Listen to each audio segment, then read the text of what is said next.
above the lake outside the window, then to the circle on the wall he was supposed to be meditating on.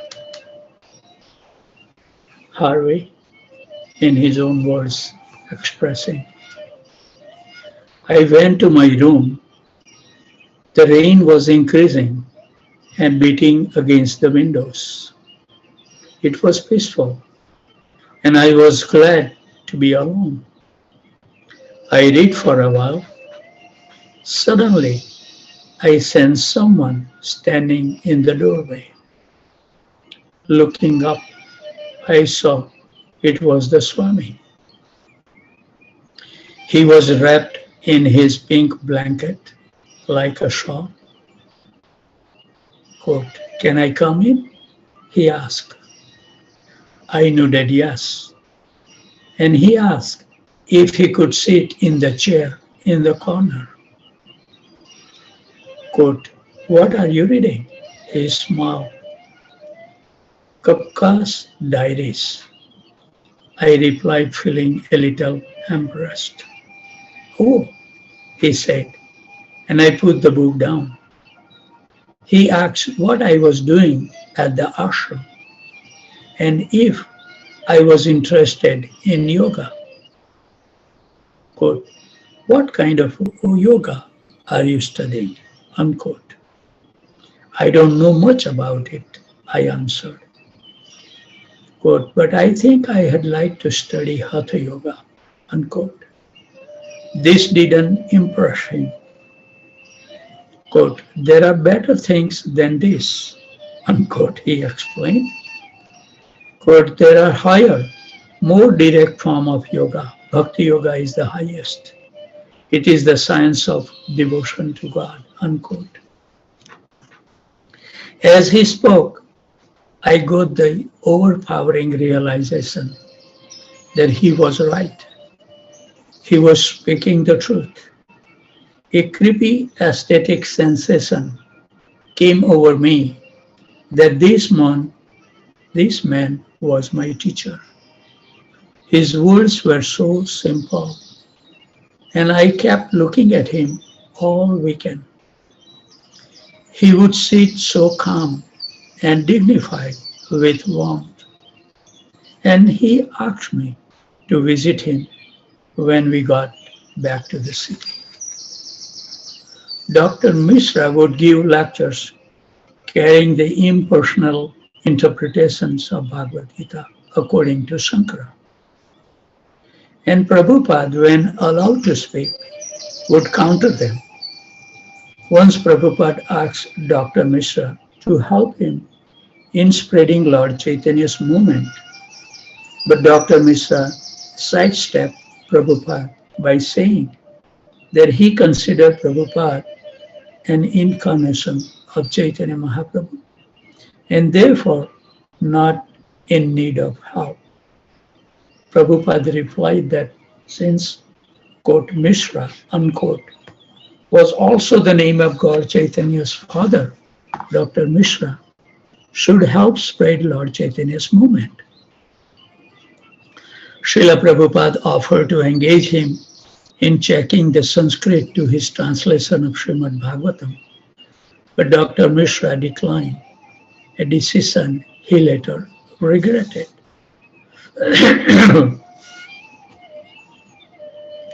Hurta Lurch, a student at Anand Ashram, he writes his realization as follows. My direct encounter with him was in the kitchen. He was very particular and very definite that he would only eat what he cooked himself. He would come and say, quote, get me a pot, unquote. So when I brought him a pot, he had said, quote, no, bigger one, unquote. So I bought a bigger pot, and he had said, quote, no, smaller than this. Then he would say, get me potato. So I had baked him a potato. He prepared food very, very quietly. He never spoke very much. I think this should utilize when we cook the bhoga for the Lord. Our mind should be observed how to please Krishna, not talking. He prepared potatoes and then some vegetables and then chapatis. When we were building the temple in Gauranga Hall, because in the kitchen, there was no window. So Mataji's always tell, Prabhu, it's nice to have a window so we can see. So when we build this new temple, when we build the kitchen for the deity room, I created a large window across from the Prasadam hall. And so many windows on the back and side is there. But then His Holiness Keshavarti Maharaj came and he was watching everything. So he said, what is this window is doing? So I told him, the Mataji. He said, no, nobody should see when the bhoga has been cooked for the deities. So then we put the laminated on it. So nobody can see exactly inside. So nice we get some expert persons. They have the vision and they have the realization. So it's so nice to get the comment from them. And he would, after cooking, he would eat outside. He would usually cook enough to go around for Dr. Mishra and about 5 or 6 other people. Every day, he would cook that much when he was there. I learned to make chapatis from him, Haribol. He usually stayed only for the weekends and then went back to the city. I think he felt that was where his main work was to be done. That was certainly true, but what could he do there with no money or support? He was thinking of staying for only a few weeks and then going back to India. In the meantime, he was working on his Srimad Bhagavatam manuscripts, walking in Manhattan and writing letters. He was studying a new culture, calculating practically and imagining, hopefully, how to introduce Krishna consciousness to the Western world. He expressed his thought to Sumati Morarji. Prabhupada writes in his diary on October 27. So far as I have studied, the American people are very much eager to learn about the Indian way of spiritual realization. And there are so many so-called yoga ashrams in America. Unfortunately, they are not very much adored by the government. And it is learned that such yoga ashrams have exploited the innocent people, as has been the case in India also. The only hope is that they are spiritually inclined and immense benefit can be done to them if the cult of Srimad Bhagavatam is preached here.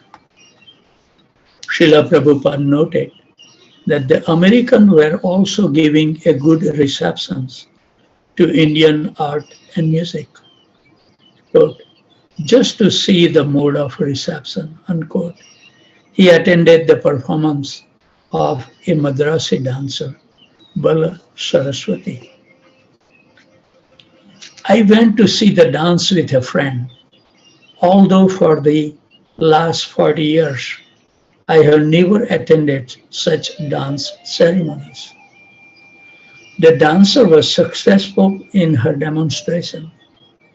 The music was in Indian classical tune, mostly in Sanskrit language, and the American public appreciated them. So I was encouraged to see the favorable circumstances about my future preaching work. He said the Bhagavatam could also be preached through music and dance, but he had no means to introduce it. The Christian mission, backed by the huge resources, were preaching all over the world. So why couldn't the devotee of Krishna combine to preach the Bhagavatam all over the world? He also noted that the Christian mission had not been effective in checking the spread of communism, whereas a Bhagavatam movement could be because of its philosophical, scientific approach. He was deliberately planting a seed of inspiration in the mind of the devoted, wealthy Srimati Morarji. After 11 days on November 8, Prabhupada wrote to his godbrother Tirtha Maharaj, who had become president of the Gaudiya Math, to remind him that their spiritual master, Srila Bhaktisiddhanta Saraswati Maharaj, had a strong desire to open preaching centers in the Western countries. Srila Bhaktisiddhanta had several times attempted to do this by sending sannyasis to England and other European countries. But Prabhupada noted, quote, without any tangible results, unquote. I have come to this country with the same purpose in view. And as far as I can see, here in America, there is a very good scope for preaching the cult of Lord Chaitanya. Prabhupada pointed out that there were certain Mayavadi groups who had buildings but were not attracting many followers. But he had talked with Swami Nikhalanand of the Ramakrishna Mission, who had given the opinion that the Americans were suitable for Bhakti Yoga. I'm here and see a good field for work, but I'm alone, without men and money. To start a center here, we must have our own buildings. If the leaders of the Gaudiya Math would consider opening their own branch in New York, Srila Prabhupada would be willing to manage it. But without their own house, he reported, they could not conduct a mission in the city. Srila Prabhupada wrote that they could open center in many cities throughout the country if his godbrothers would cooperate. He repeatedly made the point that although other groups did not have the genuine spiritual philosophy of India, they were buying many buildings. The Gaudiya Math, however, had nothing. If you agree to cooperate with me, as I have suggested above, then I shall extend my visa period. My present visa period ends by the end of this November. But if I receive your confirmation immediately, then I shall extend my visa period. Otherwise, I shall return to India. November 9, 6 p.m. While Prabhupada sat alone in his fifth floor room in Dr. Mishra's yoga studio, the lights suddenly went out. This was his experience of the first moment of the New York City blackout of 1965. In India, power failure occurred commonly. So Prabhupada, while surprised to find the same thing in America, remained undisturbed. He began chanting the Hare Krishna Mahamantra on his beds. Meanwhile, outside his room, the entire New York metropolitan area had been plunged into darkness. The massive power failure had suddenly left the entire city without electricity, trapping 800,000 people in the subways and affecting more than 30 million people in the 9 states and 3 Canadian provinces. 2 hours later, a man from Dr. Mishra's apartment arrived at the door with candles and some fruit. He found Prabhupada in a pleasant mood, sitting there in a darkness, chanting Hare Krishna. The man informed him of the serious nature of such a blackout in New York City. Prabhupada thanked him and returned again to his chanting. The blackout lasted until 7 the next morning, 13 hours of blackout. So Srila Prabhupada received a reply to his letter of November 8 to Tirtha Maharaj in Calcutta. Prabhupada had explained his hopes and plan for staying in America, but he had stressed that his godbrothers would have to give him their vote of confidence as well as some tangible support. His godbrother had not been working cooperatively.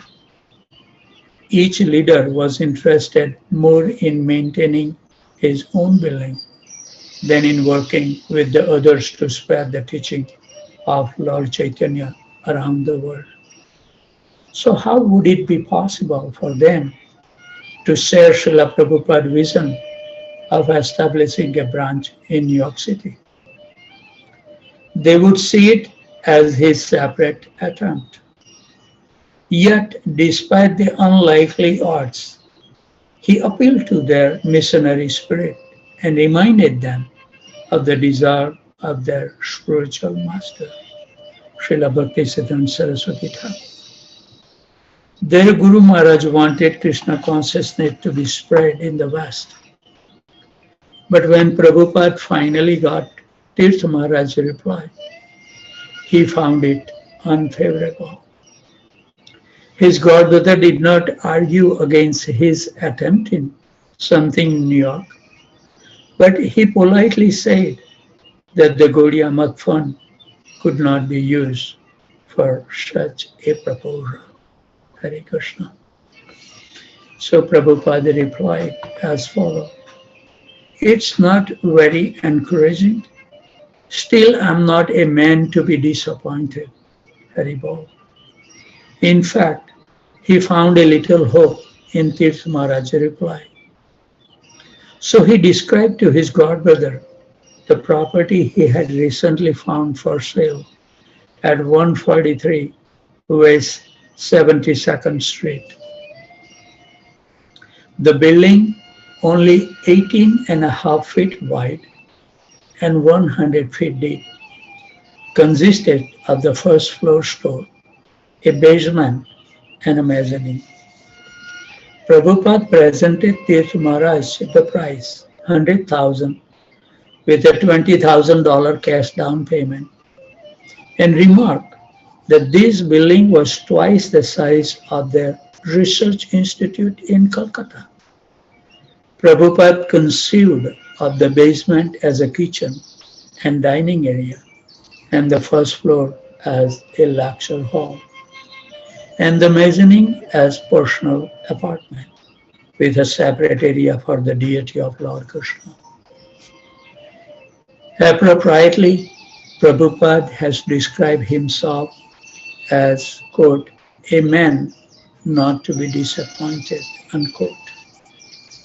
He was convinced that if there were a center where people could come hear from a pure devotee, the genuine God consciousness culture of India could begin in America.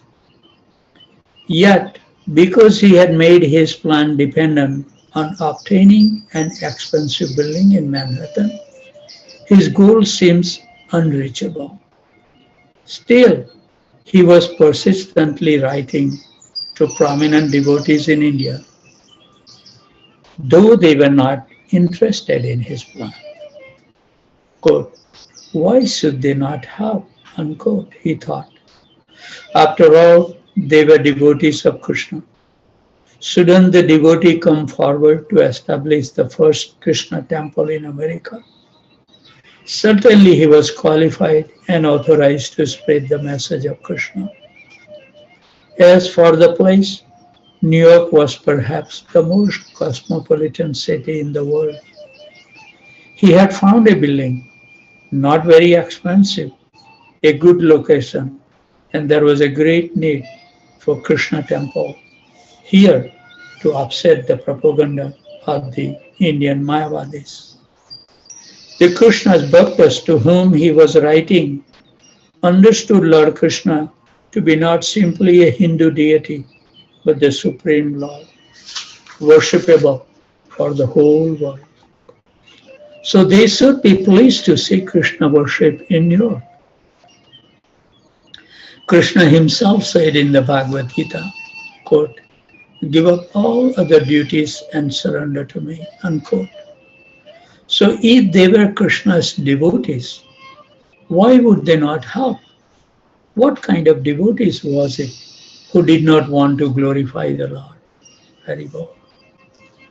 But Srila Prabhupada did not judge beforehand who would serve Krishna's mission and who would not. He was fully surrendered and fully dependent on Krishna. And in obedience to his spiritual master, he would approach everyone without discrimination to ask for help. There was Sumati Morarji. She had helped him in publishing the Bhagavatam, and she had sent him to America. In a recent letter to her, he had only given hints. I'm just giving you the idea, and if you kindly think over the matter seriously and consult your beloved Lord Balakrishna, surely you will be further enlightened in the matter. There is a scope and there is certainly necessity also. And it is the duty of every Indian, especially the devotees of Lord Krishna, to take up the matter seriously. But he had received no reply. He had not heard from her since Butler, though her words to him had seemed prophetic, and they had stuck with him. Quote, "I feel that you should stay there until you fully recover from your illness and return only after you have completed your mission," unquote. Now, Srimati Morarji must do something big. He told her point blank as follows. "I think, therefore, that a temple of Balakrishna in New York may immediately be started for this purpose. And as a devotee of Lord Balakrishna, you should execute this great and noble work. Till now, there is no worshipable temple of the Hindus in New York. Although in India, there are so many American missionary establishments and churches. So I shall request you to do this noble act, and it will be recorded in the history of the world that the first Hindu temple is started by a pious Hindu lady, Srimati Morarji, who is not only a big business magnate in India, but a pious Hindu lady and great devotee of Lord Krishna. This task is for you and glorious at the same time." So he assured her that he had no ambitions to become the proprietor of a house or temple in America, but for preaching, a building would be absolutely required. They should have association of bona fide devotees of the Lord. They should join the kirtan glorifying the Lord. They should hear the teaching of Srimad Bhagavatam. They should have intimate touch with the temple or place of the Lord. And they should be given ample chance to worship the Lord in the temple. Under the guidance of the bona fide devotee, they can be given such facilities, and the way the Srimad Bhagavatam is open for everyone. So he informed her that he had located a building just suitable for this great missionary work. It was ideal, as if it was built for this purpose only. Haribol. And your simple willingness to do the act will complete everything smoothly. The house is practically 3 stories, ground floor, basement, and 2 stories up, with all the suitable arrangement for gas, heat, etc. The ground floor may be utilized for preparation of prasadam of Balakrishna, because the preaching center will not be for dry speculation, but for actual gain. For delicious prasadam, I have already tasted how the people here like the vegetable prasadam prepared by me. They will forget meat eating and will pay for the expenses. American people are not poor men like the Indians. And if they appreciate a thing, they are prepared to spend any amount on such hobby. They are being exploited simply by jugglery of words and bodily gymnastics, and still they are spending for that. But when they will have the actual commodity and feel pleasure by eating very delicious prasadam of Balakrishna, I'm sure a unique thing will be introduced in America. Now, according to his plan, he had a week left in America. My term to stay in America will be finished by the 17th of November 1965. But I'm believing in your foretelling, quote, you should stay there until you fully recover your health and return after you have completed your mission. What a wonderful place to stop. Huh? So thank you very much, all of you. It's so cold. In Houston, we haven't seen that much snow for many, many years. I remember a long time ago, maybe, I don't know, 7, 8 years ago, there was snow, but it was like a little bit. It just covered the grass. And when the sunshine broke out, it was gone. But I think this time, I don't know, when I took that video, it was snowing so heavily. And they predicted that it will still become heavier in the coming time. But we have been chanting, so we depend on Krishna. Whatever he brings, we have to accept as the blessings. I don't know how the living beings or the living being will live in the cold weather. At least we should pray for them to give them a strength. They are also the part and parcel of Krishna. And they also need the same facility as we do. Just by becoming a human being, we are exploiting this world so much. Actually, we are, if even in America, if we just save the wastage of our food that we make, the whole world can be fed so nicely. What to speak of these plants and trees and creepers, flowering trees, flowering plants, vegetables and everything. So we should keep them in our prayer and see what we can do. We try to cover them up. I use even my home blanket when I see that it was going to get so cold. Rather than using our shop, we should take some austerity. And if we do this, then